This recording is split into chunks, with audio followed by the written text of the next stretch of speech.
Be ready. Start.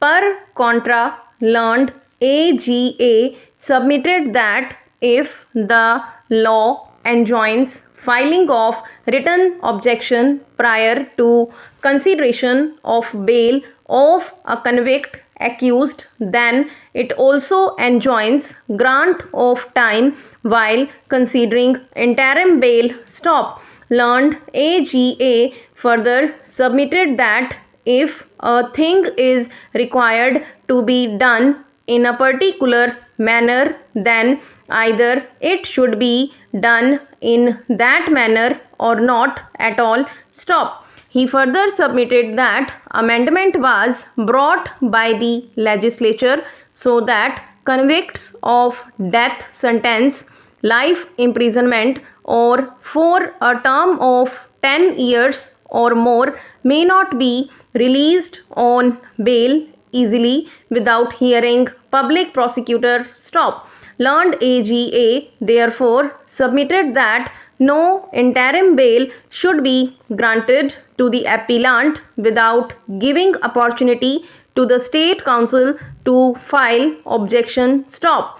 On merits, learned AGA argued that conviction of the appellants is sustainable and trial court rightly held them guilty. Stop. He supported immune judgment of conviction and sentence by contending that diary of a deceased indicate that she was maltreated with disrespect. Stop. He further submitted on the strength that mother did not support prosecution version as she was compelled for it to save Khedan Prasad from conviction, who was her relative. Stop. He further pointed out that PW 5, 6 have supported prosecution story and therefore evidence of PW 3 does not damage prosecution case,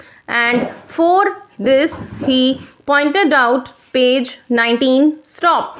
Ultimately, it was argued that bail of the appellant be refused. Stop. Now, analyzing ambit of scope of the proviso attached to section 389 of the code, it transpires that the said proviso relates to only to a procedure and does not affect or curtail power of the appellate court in matter of grant of bail. Stop.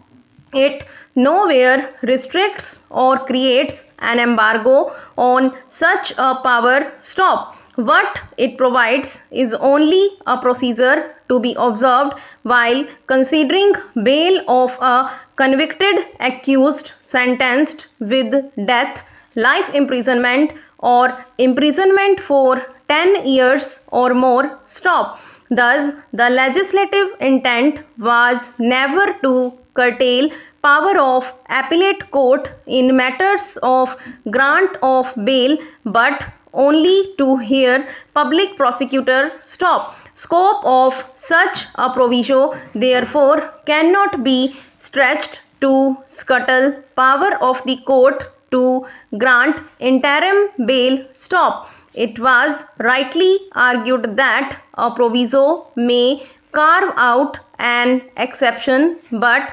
cannot curtail limits of parent section. Stop. Further, sentences of less than 10 years of imprisonment is beyond the purview of said proviso, where its observance of granting time to the public prosecutor to file written objection can be eschewed, albeit hearing of public prosecutor may be strictly adhered to. Stop. Thus, the proviso has been added as an abundant caution only. Stop. Otherwise, normally, but for certain aberrations, no bail in appeal against conviction is considered without hearing public prosecutor. Stop.